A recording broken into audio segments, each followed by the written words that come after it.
Yes, et nous on va poursuivre notre voyage. Je pense que ce sera le dernier arrêt de ce matin de vendredi avec Patrick Ngounou qui est le visionnaire de Students Mag. Avec lui ce matin, on va aller en Afrique et en Occident dans le cadre des études, se poser la question de savoir quels sont les avantages et les défis à considérer lorsqu'on fait le choix d'étudier ici ou là-bas. Patrick, merci d'être là, bonjour. Bienvenue à toi, à ta casquette, à ton t-shirt, à ton pantalon et à ta chaussure.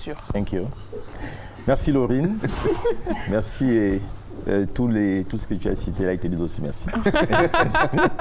Bonjour à toi Bertie. Bonjour Patrick. Bonjour à tout le monde de Balafon. Ouais. Moi je dis bonjour à Patrick et à tous les experts qui sont souvent ici sur ce plateau et qui partagent avec nous des réflexions importantes dans la construction d'un continent. Mais construire un continent en envoyant les enfants étudier à l'étranger, qu'est-ce qui peut expliquer cela?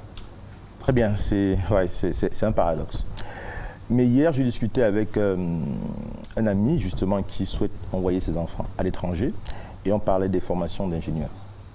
Et rapidement, on s'est dit, est-ce que le contenu des formations que nous avons dans nos écoles d'ingénieurs localement est un contenu qui a été développé pour créer, pour innover? Et vous voyez, on se plaint souvent des ingénieurs qui sortent de certaines écoles tels que Polytech, je ne veux pas la citer, parce qu'on se dit que ce sont des ingénieurs généralement qui ne, sans faire offense à personne, des ingénieurs qui n'ont pas l'innovation à cœur.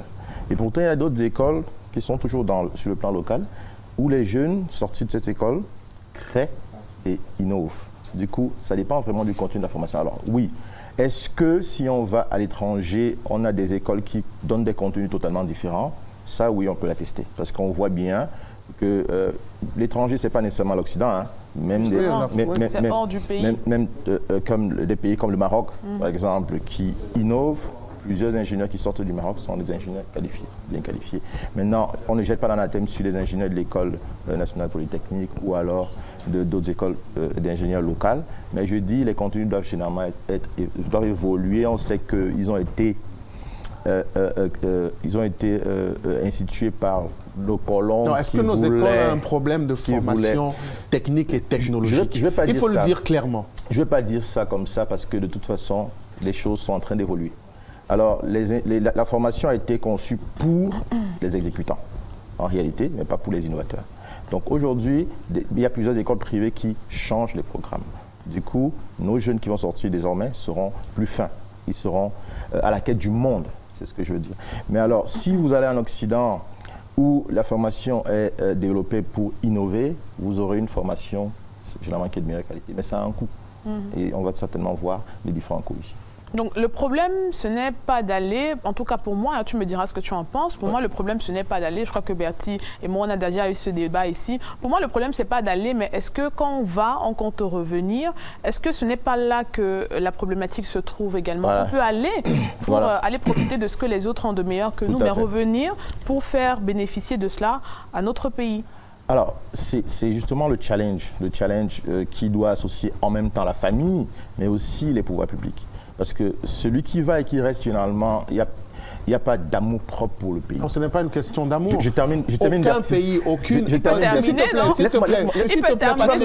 Non, juste dire une chose. D'accord, vas-y. Juste dire une chose en droite ligne. Moi, je suis formateur, tu sors, tu es un génie, moi, je te garde. Très bien. Justement, et c'est ça le problème. Et c'est légitime. C'est ça le problème, c'est... Nous avons des pépites, on parle généralement de la fuite des cerveaux.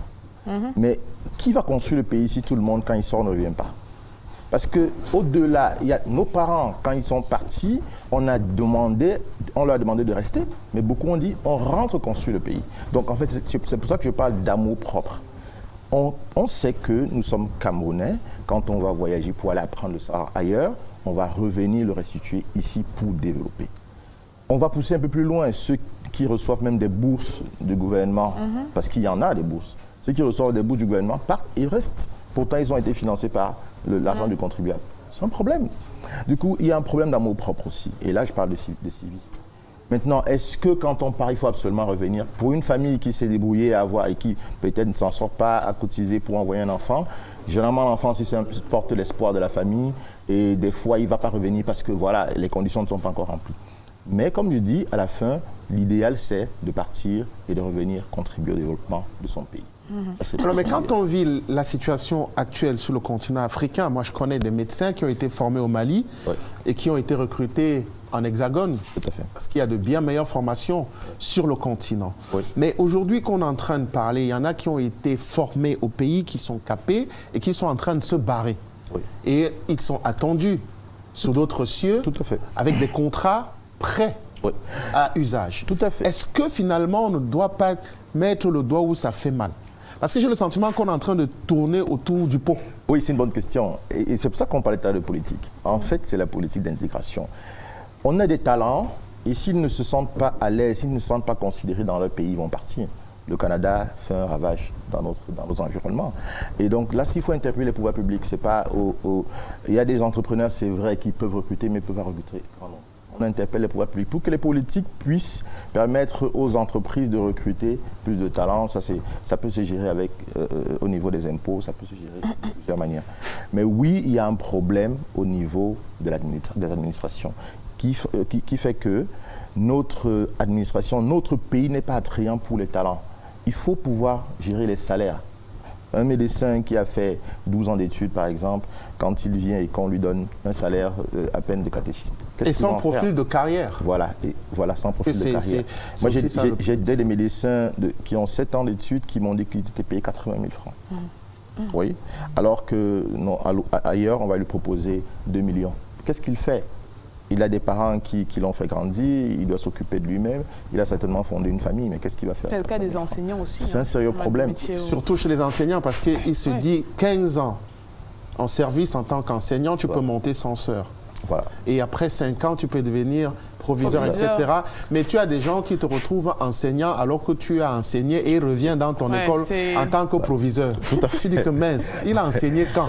Donc la corruption aussi, c'est quelque chose à éradiquer, sinon ça ne va pas nous aider. Parce que c'est bien de venir parler de l'étude à l'étranger ou en Afrique, quels sont les défis, les avantages, mais on voit que dans notre environnement, tout est réuni pour pas qu'on reste ici. C'est vrai, comme je dis. On peut l'avouer comme ça. On peut l'avouer. De toute façon, c'est nous qui allons changer le Cameroun. C'est nous qui allons changer nos pays. Donc, il faut se battre à l'intérieur aussi.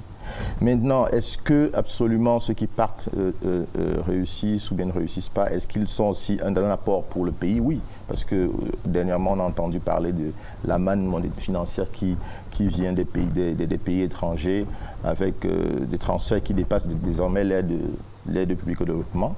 C'est quelque chose d'important aussi. Mais je veux dire, parfois, certains restent là-bas parce qu'ils sont bloqués. J'ai rencontré des médecins aux États-Unis qui veulent revenir au Cameroun, qui ont déjà demandé toutes les autorisations, mais ils n'ont jamais été accrédités pour venir faire des cliniques dans notre pays, équiper ces cliniques et soigner les Camerounais. Il y a un problème. Mais pourquoi on ne peut pas dire? On ne peut pas dire. Et on ne sait pas dire, ce n'est pas à notre niveau, c'est au niveau de... C'est vrai, le cadre n'est pas toujours favorable. Voilà. Mais moi, il y a quand même un paradoxe que je veux relever, parce que tu disais tout à l'heure que le pays n'est pas une terre fertile pour les talents. Tu disais quelque chose comme ça, je paraphrase un petit peu. Mais il faut quand même relever que dans la sous-région, le Cameroun est l'un des pays avec le taux d'éducation quand même assez élevé. Donc, il y a beaucoup de pays qui viennent, des ressortissants d'autres pays, des étudiants, des élèves qui viennent pour étudier au Cameroun. Est-ce que ce n'est pas un problème de manque de vision et, comme tu disais tout à l'heure, d'amour propre des Camerounais? Est-ce qu'on ne peut pas être Camerounais, étudier au Cameroun, être bien formé et réussir dans ce même Cameroun, malgré le contexte? Déjà, j'ai répondu à la première question, et ce n'est pas un problème de vision, c'est un problème politique. Ça, c'est clair qu'il y a un problème de vision. Mais il y a aussi un problème de mise en avant des talents, mise en avant de ceux qui réussissent. La publicité est faite pour ceux qui sont partis. Le modèle social. Le modèle social, c'est OK, tu pars, tu travailles un moment, tu envoies une voiture, ainsi de suite. Et c'est ça que les gens retiennent.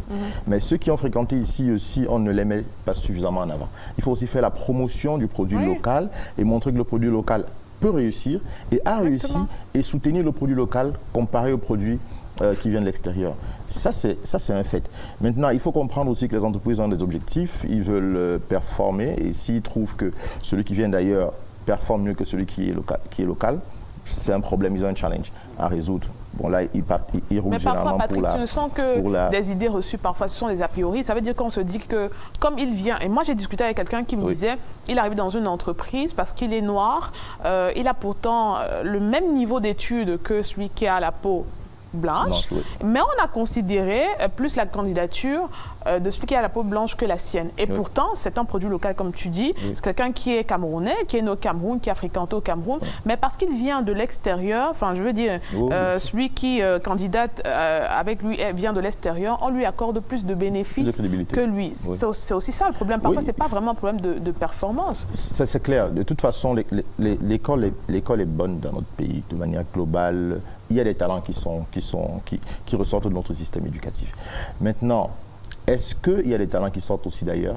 Oui, ça c'est un fait.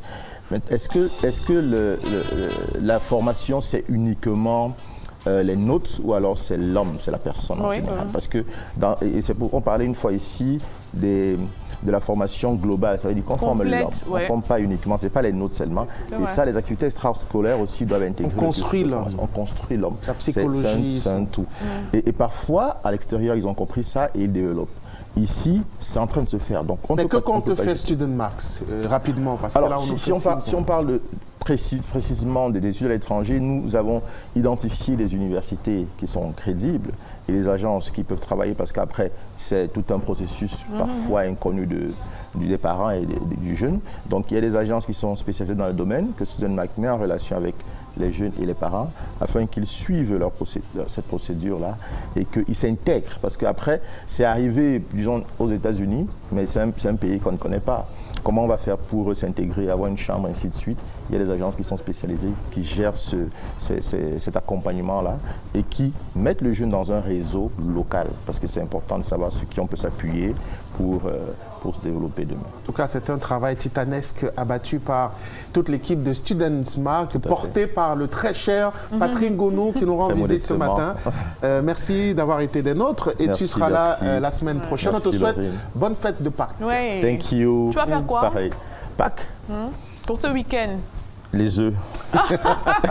C'est très bien dit ça. Merci beaucoup, Patrick, de me l'envoyer comme ça.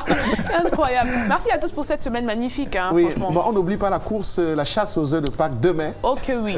Au parcours Vita. Oui. Voilà. Donc, soyez nombreux en famille. La chasse des œufs, c'est un événement important où les parents et les enfants vont se retrouver autour des activités de Pâques. Yes. À chacun son week-end. Pour le tien, tâche d'en faire bon usage, frère. Ouais, À la semaine prochaine.